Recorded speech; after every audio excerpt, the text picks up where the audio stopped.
warahmatullahi wabarakatuh. Waalaikumsalam warahmatullahi wabarakatuh. Alhamdulillahirabbil alamin wa bihi nasta'inu ala umuri dunya waddin wassalatu wassalamu ala asyrofil anbiya'i wal mursalin wa ala alihi washabihi ajmain amma ba'du. Sore teman-teman, kembali lagi di Kurma Kultum Ramadan Penuh Makna episode ke-16 dengan saya Anissa Gedis dari Eskul Jurnalistik dan rekan saya Alia dari Eskul Rohis SMA Negeri 1 Kersana. Oke teman-teman, tema kita hari ini adalah memperingati peristiwa Nuzulul Quran bersama dengan narasumber istimewa kita, Ibu Wahyu Darti SPD. Assalamualaikum Bu. Waalaikumsalam warahmatullahi wabarakatuh. Bagaimana Ibu puasanya hari ini lancar? Alhamdulillah. Ini sudah hari keberapa ya berarti ya? 17 ya? 16 Ibu. Oh 16, ya. Berarti tinggal beberapa hari lagi kita sudah selesai bulan Ramadannya. Ya kerasa itu cepet banget, iya. Cepet berarti kita seneng dong pada saat melakukan ibadah puasa ya. Bagus. Oke Bu, bisa dimulai ya? Iya, monggo Bu. Kan biasanya kalau bulan Ramadan itu kita memperingati peristiwa Nuzul Quran ya Bu. Beberapa dari kita tuh ada yang nggak tahu tentang peristiwa Nuzul Quran. Mungkin kalau tahu itu juga cuman yang dasar-dasar saja. Sebenarnya peristiwa Nuzul Quran tuh apa sih Bu? Di dalam keistimewaan, salah satu keistimewaan dari bulan Ramadan itu adalah ada peristiwa yang sangat besar. Salah satunya adalah Nuzulul Quran. Berarti hari saat turunnya Al-Quran. Apa sih maksudnya turunnya Al-Quran gitu ya? Kan itu kan bukan bacaan ciptaan Nabi Muhammad ya, bukan ciptaan Rasulullah, bukan. Tetapi itu firman Allah yang melalui malaikat Jibril kemudian diwahyukan kepada Nabi Muhammad SAW. Saya juga namanya Wahyu. Ya saya senang nih karena saya juga namanya Wahyu.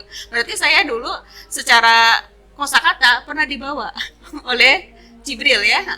Kemudian dalam peristiwa Nuzulul Quran itu berarti tadi pertama hari turunnya Al-Quran.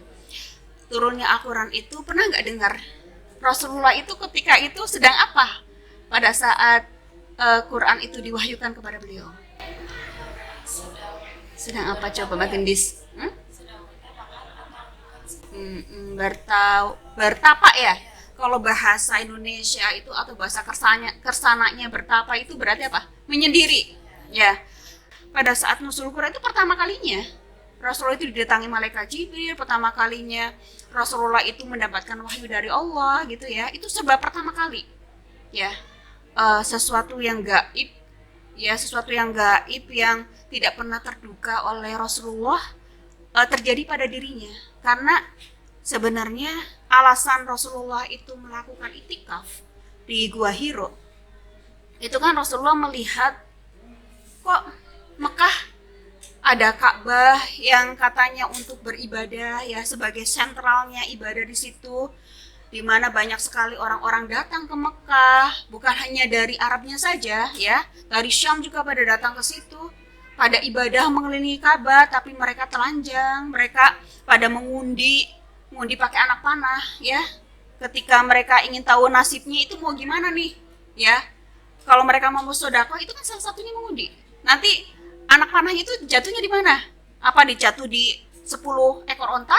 Apakah hanya 10 ekor domba ya, atau emas berapa kilo? Itu kan pakai undian.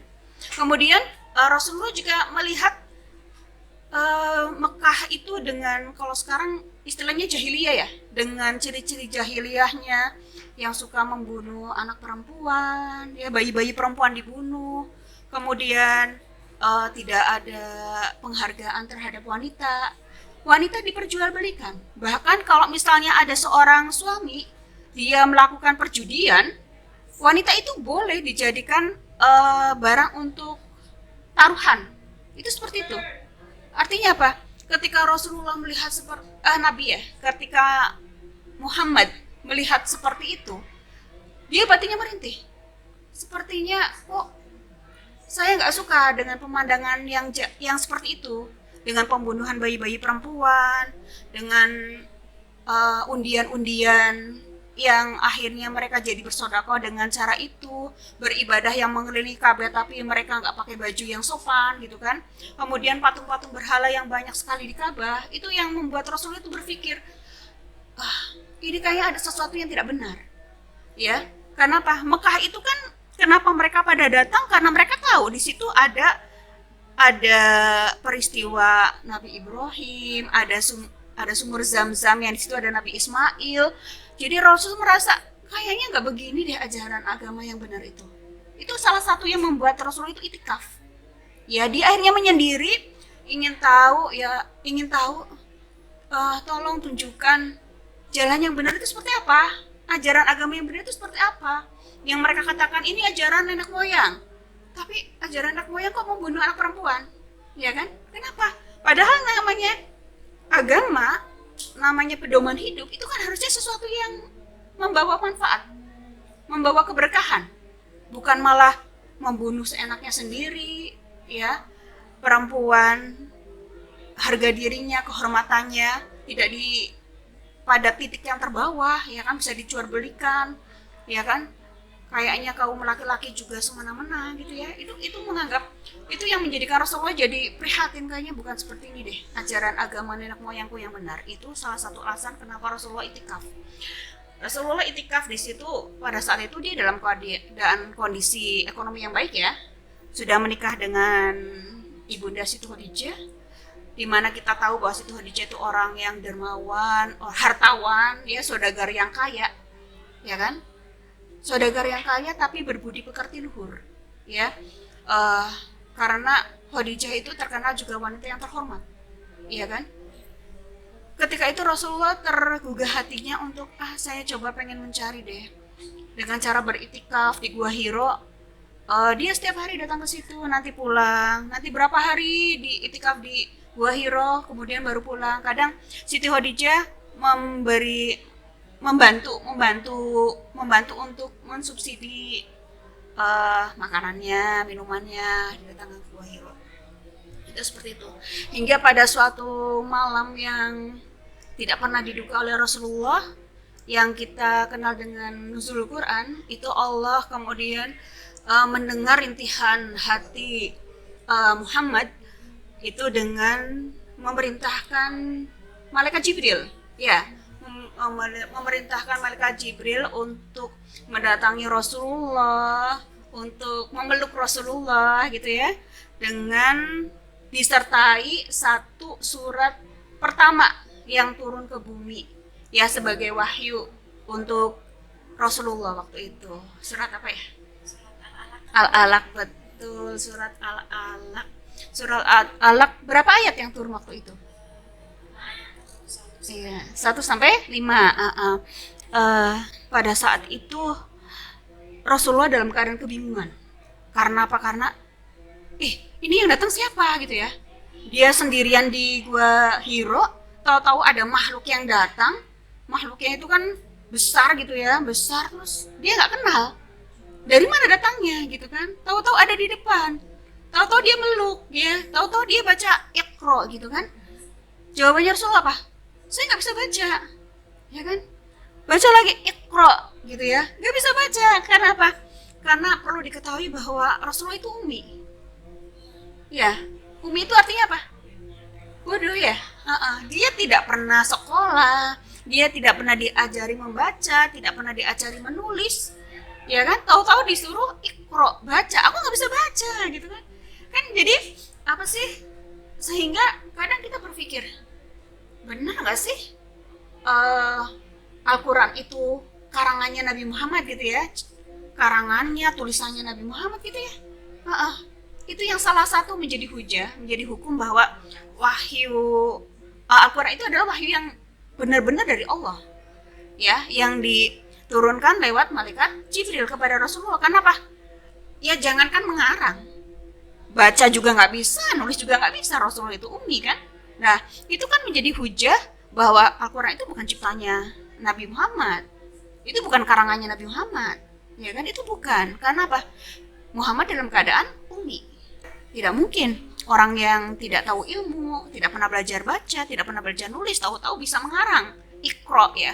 Ketika baca Iqra pun Rasulullah belum bisa, waktu malaikat Jibril belum memeluk dia, kalau sekedar Iqra dia nggak bisa. Tapi ketika disambung Iqra bismi rabbikal ladzi khalaq ya, itu dia baru bisa. Artinya kita kalau melakukan sesuatu pekerjaan, melakukan suatu perbuatan ibadah apapun ya, kalau cuma hanya Iqra itu hanya kekuatan makhluk. Tapi kalau disertai dengan bismi rabbikal ladzi khalaq, itu berarti di situ di dalamnya apa? Ada kekuatan Allah yang menciptakan manusia. Ya, artinya apa? Manusia itu tidak punya daya upaya, tidak punya kekuatan untuk melakukan sesuatu kalau tidak atas izin Allah Subhanahu wa taala. Ya, artinya apa? Terkandung maksud di sini, sehingga dalam perbuatan apapun Rasulullah itu selalu mengutamakan satu kalimat. Ya, mengerjakan apapun diawali dengan satu kalimat. Ya, apa? Bismillahirrahmanirrahim. Dengan menyebut nama Allah yang Maha Pengasih lagi Maha Penyayang. Ya, itu terkandung maksud seperti itu. Akhirnya apa? Ketika Rasulullah dikenalkan Bismi Rabbikal ladzi khalaq, dia baru tahu, oh ternyata ada sesuatu yang harus saya sembah. Ya, ada sesuatu yang harus saya sembah, dan itu adalah sumber kebenaran. Sumber kebenaran yang selama ini orang-orang Quraisy percayai sebagai ajaran nenek moyang. Ya, ternyata apa dia? Ternyata Allah gitu yang harus disembah. Ternyata Allah, bukan patung berhala, ya bukan undian, ya bukan Ka'bah yang kotak. Itu bukan itu ternyata, ya. Tapi begitupun Rasulullah kan dalam keadaan bergetar, ya bergetar, takut dia, takut banget sampai orang yang biasa-biasa aja tahu-tahu mengalami peristiwa spiritual seperti itu pasti akan terjadi goncangan jiwa, ya kan? Karena gaib gitu ya, malaikat kan gaib itu, sesuatu yang gaib tiba-tiba muncul, tiba-tiba meluk dia, tiba-tiba mewahyukan Al-Alaq 1-5, ya itu kan peristiwa yang mengguncangkan jiwa bagi Rasulullah. Sehingga ketika Rasulullah sudah menerima wahyu itu, dia cepat-cepat pulang gitu kan, cepat-cepat pulang, kemudian minta diselimuti oleh istrinya, Siti Khadijah, selimuti aku, dengan keadaan begitu takut dan bergetar. Ya akhirnya Siti Khadijah berusaha untuk menenangkan suaminya, berusaha untuk menenangkan Rasulullah. Kemudian setelah Rasulullah sudah tenang, bertanyalah Siti Khadijah, ada apa wahai suamiku gitu ya. Ternyata Rasulullah mengatakan bahwa dia menceritakan bagaimana dia bertemu dengan malaikat Jibril, bagaimana Rasulullah mendapatkan wahyu Al-Alaq 1-5, itu diceritakan. Kemudian Rasulullah ragu waktu itu. Aduh, yang datang ke saya itu makhluk apa ya? Apakah setan? Ataukah sesuatu yang, setan itu sesuatu yang batil ya? Apa sesuatu yang benar? Ya kan? Waktu itu kan Rasulullah nggak ngerti sih, itu malaikat atau setan gitu kan? Tapi kalau misalnya, tapi ketika Jibril membacakan surat Al-A'laq, itu Rasulullah punya keyakinan bahwa itu sesuatu yang benar, berarti bukan setan, bukan bisikan setan, gitu. Akhirnya sebagai seorang istri, Siti Khadijah itu kan memberikan ketenangan, dia memberikan keteguhan, semangat. Siti Khadijah itu mengatakan bahwa saya yakin bahwa yang Paduka terima tadi itu adalah wahyu, ajaran yang benar dari Sang Pencipta, ya. Karena satu, memperkenalkan bahwa dialah Allah yang Maha Kuasa, Dia yang Maha Mulia, Dia yang menciptakan manusia dari daging, dari segumpal daging, ya. Kemudian menciptakan manusia dari segumpal daging, kemudian Dia juga memuliakan manusia. Berarti nggak mungkin lah kalau itu kalimat yang batil, itu nggak mungkin, gitu kan. Kemudian Siti Khadijah juga menguatkan Rasulullah bahwa Anda itu orang yang baik, yang terbaik di antara orang-orang Quraisy yang ada. Anda orang yang sangat kasih sayang terhadap orang miskin. Anda suka menyambungkan silaturahmi. Kemudian Anda juga sangat sayang terhadap anak yatim. Anda tidak pernah mengatakan kata-kata yang batil, ya.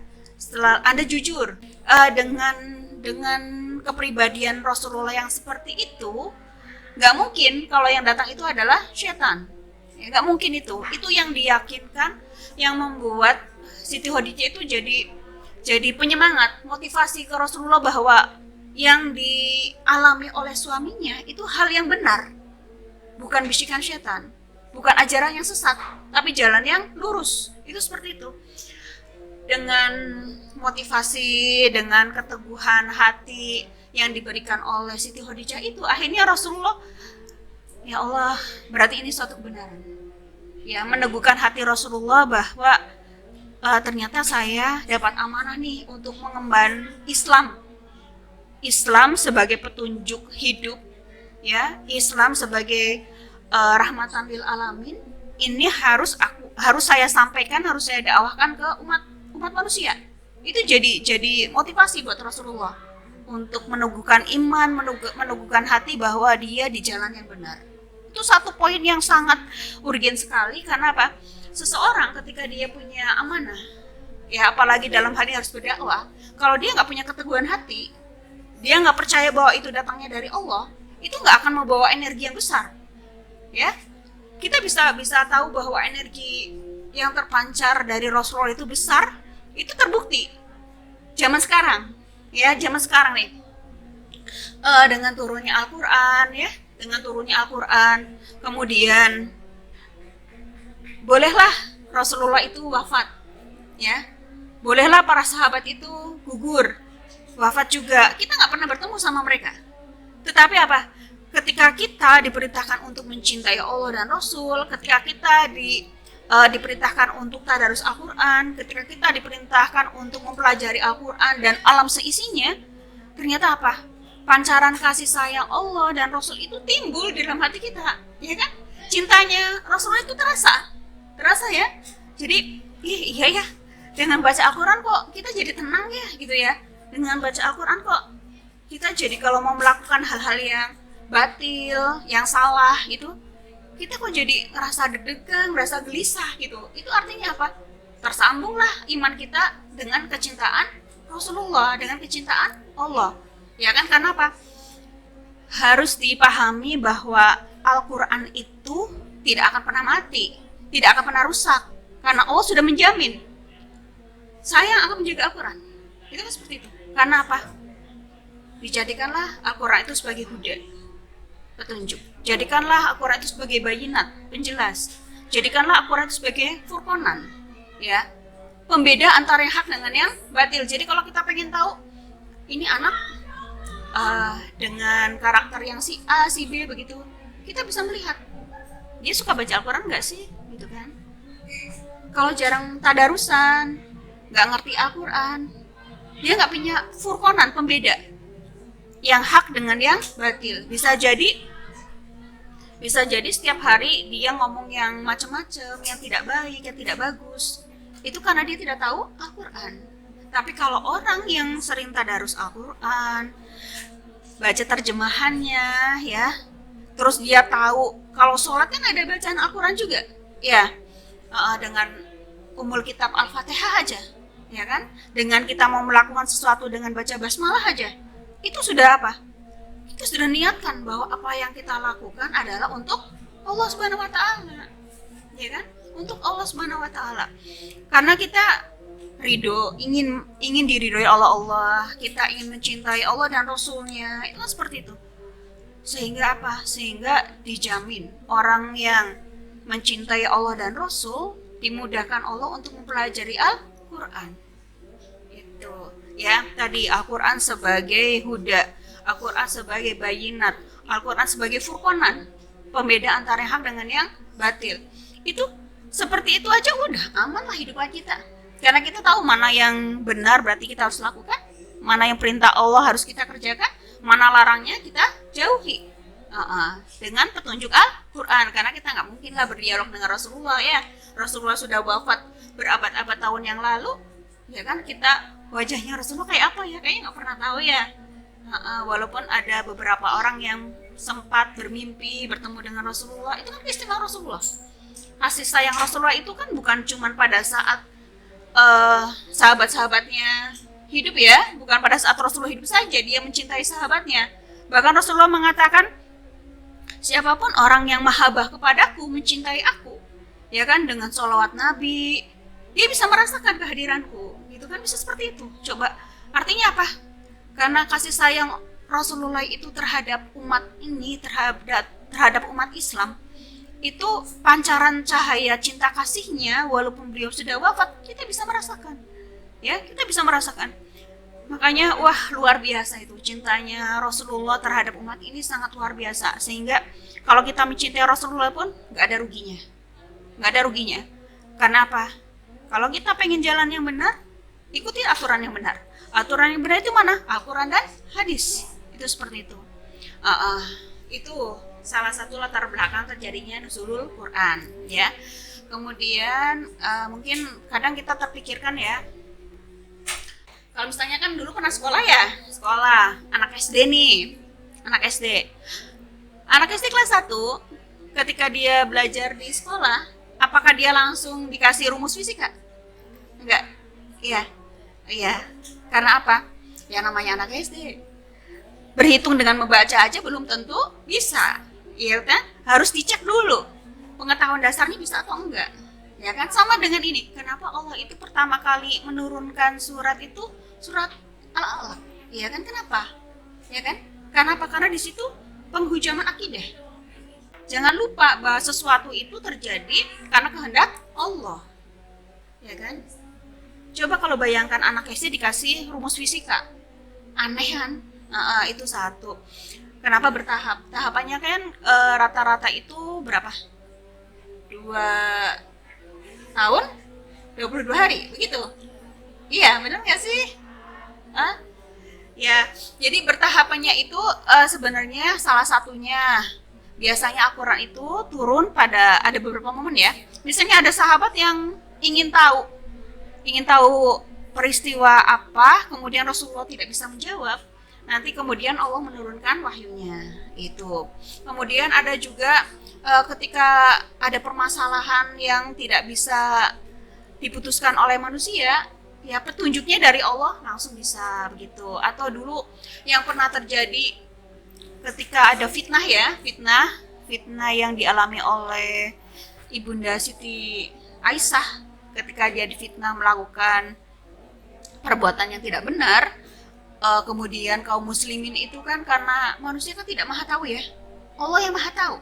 Iya, maka Allah memberikan penjelasan dengan menurunkan wahyu kepada Rasulullah tentang perihal peristiwanya Siti Aisyah, sehingga nama baik beliau akhirnya dapat kembali lagi. Ya, yang tadinya difitnah melakukan hal-hal yang tidak sepatutnya, itu seperti itu. Kemudian kadang juga dalam Al-Quran kita tahu membicarakan tentang alam semesta, tentang laut yang terbelah. Kita kan gak pernah tahu. Ya, ternyata apa? Pada saat Rasulullah hidup, kan tidak ada teknologi yang bisa membuktikan bahwa kok Al-Quran bilangnya ada laut yang terbelah sih, yang di tengah-tengahnya ada pembatas, yang di antara sungai yang satu dengan yang lain tidak melampaui salah satunya. Itu kan seperti itu ya, kita gak pernah tahu. Tahu-tahu setelah beberapa abad kemudian baru terbukti, oh benar. Ya, itu keistimewaan Al-Quran. Ya, jadi banyak sekali para ahli, para ilmuwan yang sekarang jadi suka mempelajari Al-Quran walaupun mereka bukan umat Islam. Karena mereka tahu, ini buku, ini kitab bukan sembarang kitab. Ya kan? Isinya lengkap, isinya up to date gitu ya. Nggak ada yang kontradiksi antara satu ayat dengan yang lainnya. Tidak ada yang saling bertentangan, saling mendukung malahan.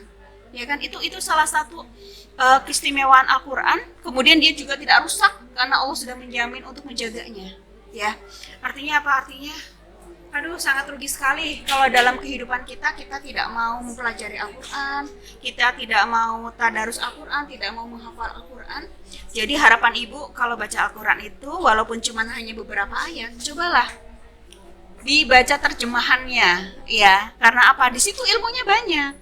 Karena kita kan bukan orang Arab, ya. Kita bukan orang Arab, kita nggak ngerti langsung Bismillahirrahmanirrahim. Kita nggak bisa langsung tahu dengan nama Allah yang Maha Pengasih lagi Maha Penyayang gitu ya. Apalagi surat-surat panjang yang lainnya kita nggak begitu hafal karena kosakata bahasa Arab kita itu sedikit, ya. Kita nggak langsung belajar bahasa Arab, sehingga hanya sekedar ingin tahu apa sih yang tadi aku baca, bacalah terjemahannya. Karena sekarang kan ada terjemahan bahasa Indonesia. Karena apa?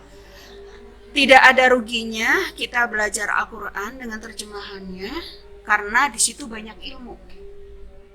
Oh, seperti itu ya, Bu.